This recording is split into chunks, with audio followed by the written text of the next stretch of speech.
yourself a cold one. Let's strike 'em, huh? And listen to Ross Tucker break down the top college prospects on another tasty edition of The College Draft. Yeah, it is Daddy Soda time here on the College Draft Podcast presented by DraftKings. I'm Ross Tucker, former NFL offensive lineman, 5 teams, 7 years. This is the only podcast I'm aware of that is 3 podcasts for the price of one, and that price, of course, being nothing, just your time. Please subscribe if you don't already. Please tell people about it if you don't already. Not only do we go over the top games to make it a college football podcast, we go over the top prospects in the top games to make it an NFL draft podcast, and we give you our thoughts on the outcome with the spread to make it a college football betting podcast. And by we, I really mean he, Emory Hunt, the czar of the telestrator and the absolute star when it comes to anything football media. I mean, this guy yesterday afternoon, he's tweeting about Jackson State's improved defense alignment. I mean, he is sick. Emory, you might be the one guy I know that might like football more than me. It's really impressive, dude. Listen, man, football is a way of life, man. You talk about having a college broadcast, a high school broadcast on Friday, Catholic, Baton Rouge versus Good Counsel. And then you have the Saturday broadcast, Towson versus Morgan State. Then I had to come back and hop on CBS Sports HQ talking both NFL and college football. And, oh, by the way, Saturday morning from 9 a.m. to noon, I have 3 football game plan TV shows. You have the football game plan FCS college football kickoff at 11, the football game plan HBCU kickoff at 10, and the small college football kickoff at 9 a.m. all on Next Level Sports. So it was a busy football weekend for me. That is awesome, man. Make sure you check him out on social media. He's at FBall Game Plan on Twitter, Football Game Plan on YouTube. You can already get his draft guide for next year, footballgameplan.com/2022 draft guide. Yeah, I was going to say, you got a couple games in, man. It was awesome. How were your games? It was interesting. The Friday night high school game was unique because Catholic and Baton Rouge, obviously they didn't have – we found this out after the game. They didn't have power nor internet connection, so they didn't scout Good Counsel, which is a really good football team, and he beat the brakes off Good Counsel. Catholic Baton Rouge has a lineman, Emory Jones, that's committed to LSU. The running back is not committed, but he has a military academy. He's looking at him, but he had over 200 yards rushing, so I'm pretty sure his stock is going to go up. And then Morgan State, they didn't have any quarterback play to help them. They played 3 different quarterbacks in that game. Towson looks good with O-line, D-line. Their offensive line averages 6'5", 320. So they're built like an FBS team, and they did a good job making, light work of Morgan State 31-0. Oh, got it. Good food at either one of those games? I was disappointed in Morgan State. Usually I'm all for it, and I didn't eat lunch because I knew I was going to have good halftime meals. But no, not this week. They had sandwiches, and I was like, oh, man, now I got to, grab a bag of chips and just snack on that throughout the third quarter in commercial breaks. So I was disappointed. My game was very entertaining. There must have been 5 or 6 lead changes. Holy Cross and UConn. Holy Cross gets the win. Gigantic win for their program, for their coach, Bob Chesney. Really a gigantic win for the FCS and the Patriot League in particular, not considered one of the better FCS conferences. By the way, FCS, you see South Dakota State kill Colorado State? I mean, I think FCS won like 5 games and could have won some other ones for sure. They won 6 games, and out of the 37 they played the crossover games this weekend, they won 6, and it was another 6 that came down to the last quarter within 1 score game. So you're right. It was a big weekend. South Dakota State looked like the Mountain West team in that ball game. And, man, they just looked so much better and so much dynamic. than the Rams. I was impressed, man. I'm excited for this year in the FCS. Yeah, man, I'm with you. UConn had great food. I talked about that in the Ross Tucker football podcast. Great food. All right, let's dive into some of these games. I should mention I'm at Ross Tucker NFL on social. We're at Ross Tucker Pod. Let's start with the biggest one, which is Oregon and Ohio State. Always a lot of studs for both these teams, especially Ohio State. I mean, there's about 1 million guys on their team we could talk about. Oregon, obviously, the big one is Kayvon Thibodeau, who I guess Emory came out of the last game with a boot on. They said it's X-rays are negative, but he had a boot on his foot after their game against Fresno State. Yeah, and that worries you going into this ball game because, as we saw on the back end of that Minnesota game, Ohio State got better and better as the game went on. They started to settle in a little bit more. So if you're Oregon, you're going to need Thibodeau to come in there and play really well and be the dynamic player he has been over the course of his career. If he can't go at 100% against that offensive line, and Oregon's chances are diminished, significantly. So you wonder if it's just a precautionary tale. You hope that's what the case is, and you hope that he's 100%. But man, that would be a big blow for Oregon defensively, especially with the way their run game was humming and the quarterback C.J. Stroud started to settle in. It's a very, very good point. Let's start with the Oregon prospects. By the way, Ohio State's favored by 14.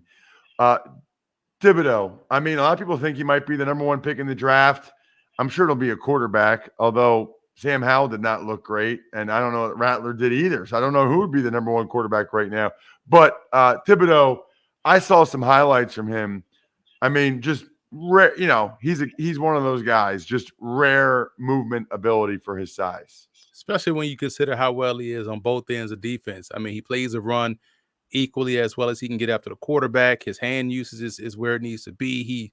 His eyes and hands and feet are always in unison. He's not, taking a cheese, so to speak. So he's just a good all-around prospect. Top 5 pick in any draft class because of how good, technically sound he is and how athletic he is. And you still see upside within his game. And quiet as kept, Malik Willis played exceptionally well in week 1, albeit against Campbell, but still. Oh, interesting. Okay, good to know. All right. What about I know you like the quarterback for Oregon, Anthony Brown. Think he has a shot?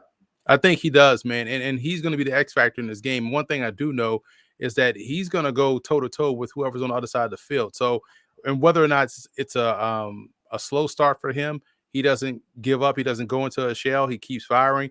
And what helps him out is that he does have the athleticism to really be a +1 in the run game.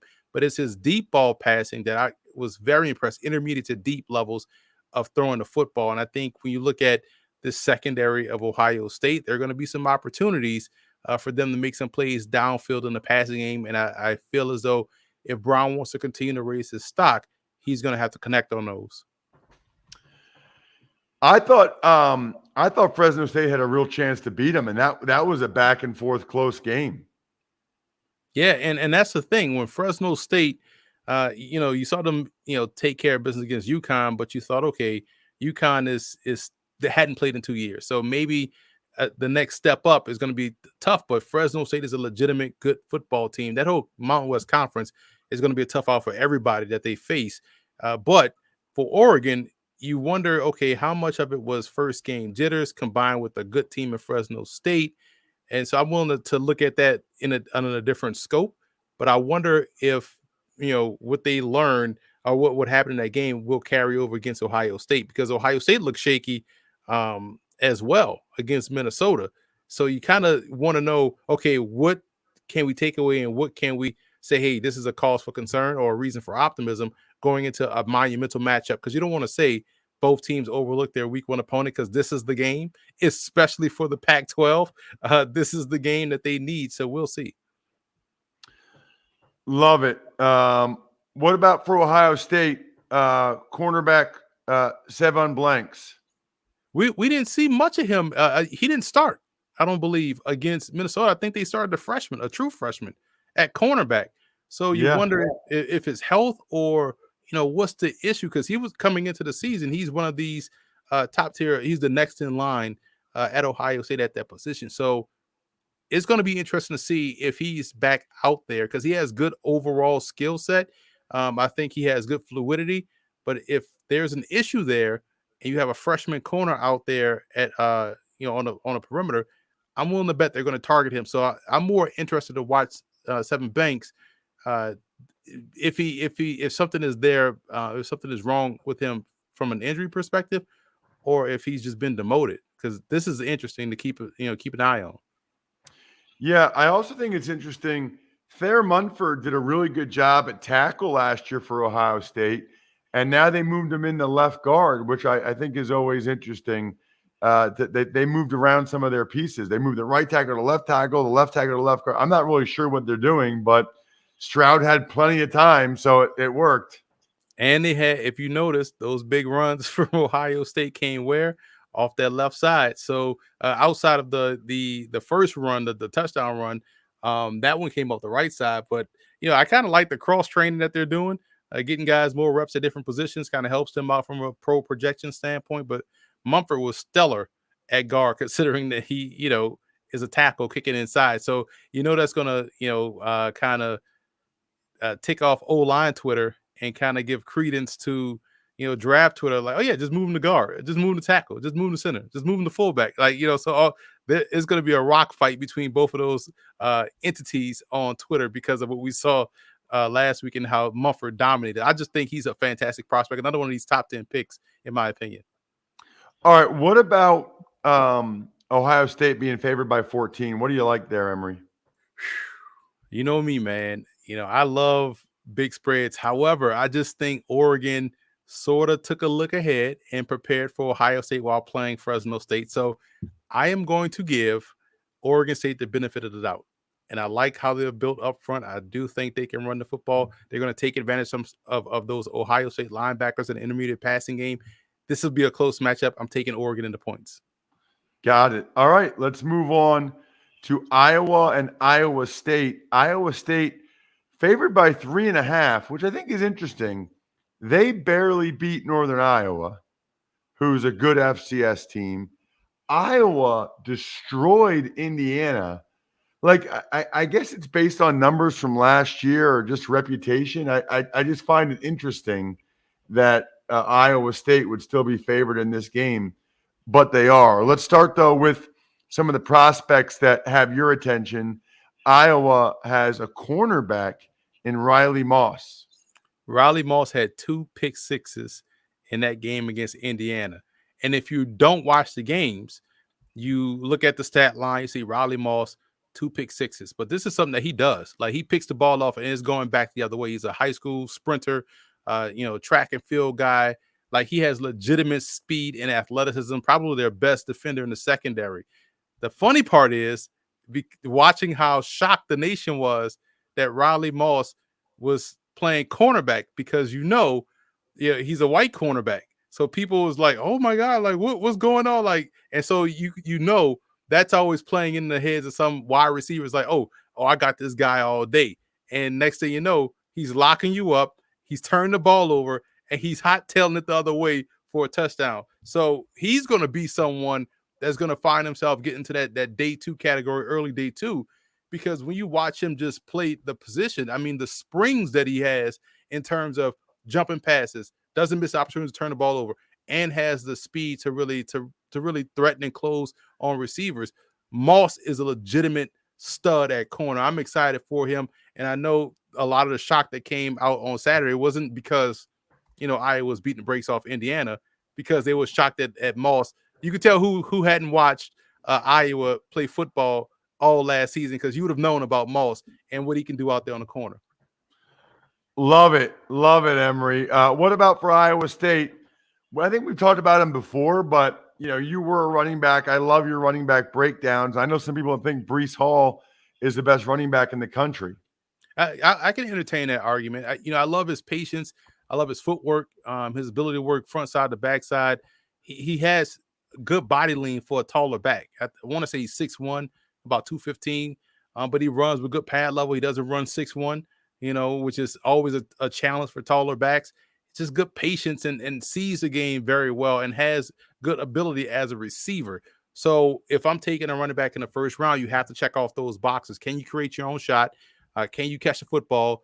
Do you have the ability to be a game breaker and ring up that cash register pretty quickly? I think Brees Hall has all of those traits. So yes, if I need a back in the first round, that's the type of back I'm taking. Iowa State favored by 3.5. What do you think, Emory? Take Iowa and the points, man. We just saw them make light work of the offseason darling Indiana. And Iowa State, like you said, they always struggle and sometimes they lose against Northern Iowa. It's just a bad matchup for them for whatever reason. The Panthers do a great job up front, but you're Iowa State, you're a top 10 team. You're supposed to dominate that matchup against Northern Iowa. Iowa is coming in now with offense. They're coming in with good, play on the defense side of football. They have a good defensive end as well in Van Valkenburg. So Iowa is a really good football team on both sides, and they don't let up. And I think Iowa is going to win this one going away. Speaking of going away, I'm giving away Maddens. I got a bunch of copies of Madden for this year. So if you guys want it, I can even I talked about it briefly on the Ross Tucker Football Podcast, but I've got Xbox, I've got PS4 of Madden 22. Just take advantage of any of the sponsors that you see on rosstucker.com and send me an email, ross@rosstucker.com, and say, I want the Madden. I want to know who you're looking at, Emory, in the Utah BYU game. BYU, we talked about Jaron Hall, the quarterback, and he played well in his first start. He stayed, out there the full game, got the upset win over Arizona. Great day. But Gunnar Romney is the wide receiver to keep an eye on. He was a big-time target last year alongside Dax Milne, who's now with the Washington football team. But Gunnar Romney is someone that plays his height, 6'5", fantastic dead leg in terms of, when trying to keep his feet in bounds, to let his feet die and to just tap right in bounds. So he knows how to play one above the rim, but understands where he is on a football field. Strong, confident set of hands. Someone that can get vertical as well, and it is going to be a big time player for them again this season. So he has everything that you look for in the tall, physical. Can he go up and get it? Does he know where his feet are in terms of where he is on the field? Checking a lot of boxes once again for BYU. And for Arizona, you look at, I'm sorry, for Utah, you look at Devin Lloyd, the linebacker. I love his ability to, sniff, sift, and destroy. He sees what's going on. He gets through the trash, and then boom, he just lands the impact right there on the ball carrier. Sometimes in pass coverage, he can be a little bit hesitant to make a play, but he'll get there and make a tackle. He's a good open field tackler, but you want him to make more plays on the ball. But when he's asked to blitz or attack downhill, he's blowing stuff up all day. Love it. Absolutely love it. As for the game, Utah is favored by 7 in this game, Emory. Curious to hear your breakdown here. Always a big game. There's already a lot of week 2 big games. I mean, Utah BYU is huge for both those schools. What do you like with Utah laying the 7? I'm taking BYU in the points. I believe, although Brewer is a really good quarterback, transferred from Baylor and is out there at Utah and did well. Yeah, I like what BYU is doing, man. They can run the football with Tyler Algier. Jaron Hall is only going to get better as the season goes on, gets more confident, and comfortable. We talked about Gunnar Romney. Defensively, BYU still can play within the front 7 really well. I think that's going to muddy things up for Brewer back there in the pocket. So I like BYU to win outright. Okay. All right. Win outright, and they're getting 7 points. So that is one you should absolutely listen to Emory about. All right. What about Emory? Before we get to Rutgers and Syracuse, I just want to make sure everybody knows that with it being week 1 in the NFL season, DraftKings is giving new customers $200 in free bets instantly when you bet $1 or more on any football game, which is insane, right? It's like $200 in free bets instantly. Bet $1 on any week 1 game. And then For opening night, all customers can double their money as long as Tampa Bay doesn't lose by 74 points. I'm guaranteeing right now the Bucks will not lose by 74 points. Just download the DraftKings Sportsbook app now. I know we got some new states online recently, and receive up to $200 in free bets when you place a $1 bet on any football game. Just use the promo code Ross on the DraftKings Sportsbook app, official sports betting partner, by the way, of the NFL. Emory, we got Rutgers and Syracuse. Rutgers, it feels like there's certain programs that are always good, and then there's programs that go up and down. And Syracuse kind of going down the last couple of years. Temple's definitely going down. Rutgers feels like Schiano's got them going in the right direction. They destroyed Temple, Emory. Yeah, and it has to be frustrating to be a Rutgers fan, or alum. You invented football and you suck at it, right? So it has to be frustrating. Like, man, we invented this game and we're not the best at it. We don't even have anything that we're known for. You have the Delaware wing tee. You have, the split line veer from Florida A&M. Like, Rutgers is known for just starting football and being bad at it. That's it, right? So now you look at Schiano, and their good years have come when Schiano was there. They're memorable years. And so to see them go out there and just dominate Temple, who had been on that upswing the last, within a decade when Matt Rule was there, and now they're slowly starting to descent, and Rutgers is on the ascend. It's good to see, because it's a state school. It has a fertile recruiting base in Jersey and Eastern Pennsylvania.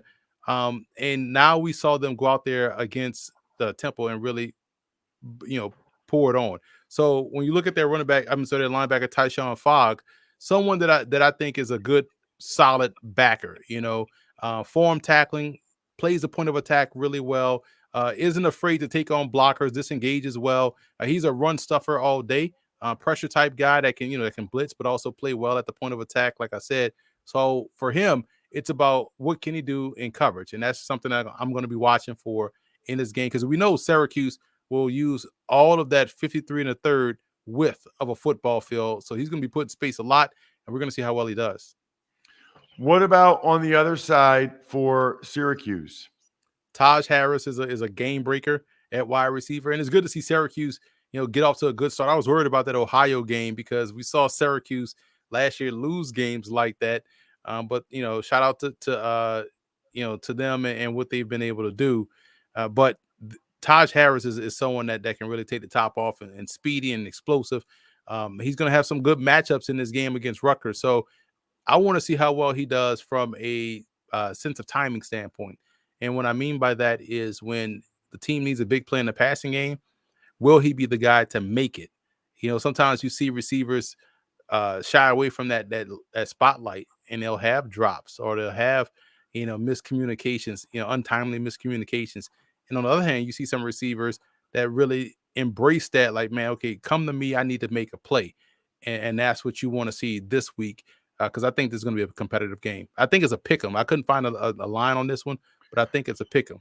Yeah, I just found it on DraftKings. Rutgers is favored by 2 now. So I don't know if that just came up this morning, but Rutgers on DraftKings is favored by 2. And the total's 51.5.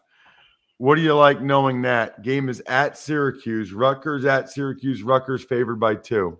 I'm gonna lay the points with Rutgers, and I think they'll win by 3 to 4, maybe. I just feel as though in this game, I'm taking a chance on who has the better defense. I know we just saw, a lopsided score, but I think overall, schematically and pound for pound, Rutgers has a better defense than what we saw from Syracuse last year. And even last year, Rutgers defense started to play well against bigger teams. And I feel like that's carrying over, albeit one game, into 2021. So I do think Rutgers can get this one. Love it. Well, looking forward to it. I love knowing what your bets are, and then watching the games over the weekend. And hopefully you just keep kicking butt, man, because then we'll get more listeners, more people. People like winning bets. We know that.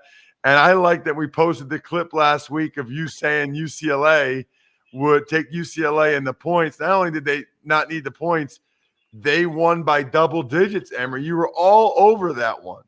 Yeah, it just seemed some games will scream, man, this is just too obvious, and there's so much backdrop behind it. It just makes sense to take it. Just like last night with the Florida State Notre Dame game. I'm like, man, listen, Florida State's athletes are going to not let them get blown out. And funny enough, and I said we'll see two quarterbacks in that ball game, and Notre Dame has to prepare for that, and he definitely did. Albeit it was a kind of weird how coach finally got the bright idea to put Mackenzie Milton in the game, but it worked, and it pushed the game into overtime. So we got lucky. A highly entertaining game. It's kind of crazy that it even went to overtime with how well Jack Cohn had been playing to that point. I got to tell you, man, I love overtime. I love football. I don't like when it comes to the kick down to the kickers. Like all those guys just killed each other for 4 hours. And then the one team's kicker makes it, the other team's kicker misses it, and then they all get to celebrate and be happy. They're all disappointed. It's like, and I just feel bad for the kicker too. Like I know it's his job and you got to make it, but what's he, 19 years old? Right. That just, there's got to be a better way. I don't think you should be able to kick a field goal in overtime. You got to just go for it or something. I don't know. I would agree with that. That way you take a lot of the pressure off those. Yeah, because again, it came down to that whole game. And if you're a situation where you're like, oh yeah, he is the kicker. If he makes that kick, we win. Like no, if Mackenzie Milton is in the game earlier, then maybe you win. Don't put it all on the kicker. That's the last thing we saw, but don't put it all on him.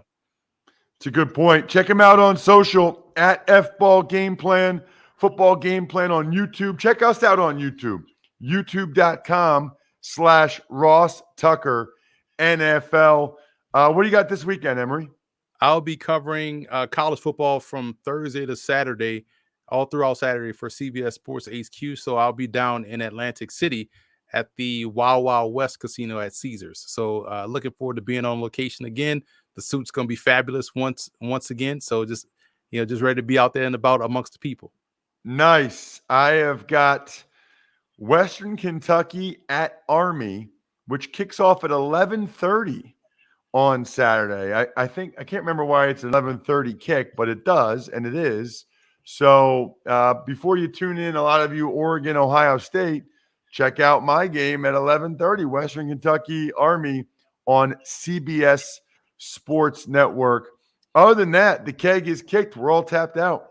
Thanks for listening to the College Draft Podcast. Make sure to also subscribe to the Ross Tucker Football Podcast, Fantasy Feast, Even Money, and The Business of Sports. All available at Apple Podcasts, rosstucker.com, or wherever podcasts can be found. A lot of times on the show, I mentioned DraftKings. Here's what you need to know. You got to be 21 or older, New Jersey, Indiana, or Pennsylvania only. New customers only. Restrictions apply. See DraftKings.com/sportsbook for details. Gambling problem, call 1-800-GAMBLER, or in Indiana, 1-800-9-WITH-IT. By the way, if what I was talking about included a deposit bonus, doesn't always, sometimes it does. Deposit bonus requires 25 times playthrough, and deposit bonuses are paid out in site credit.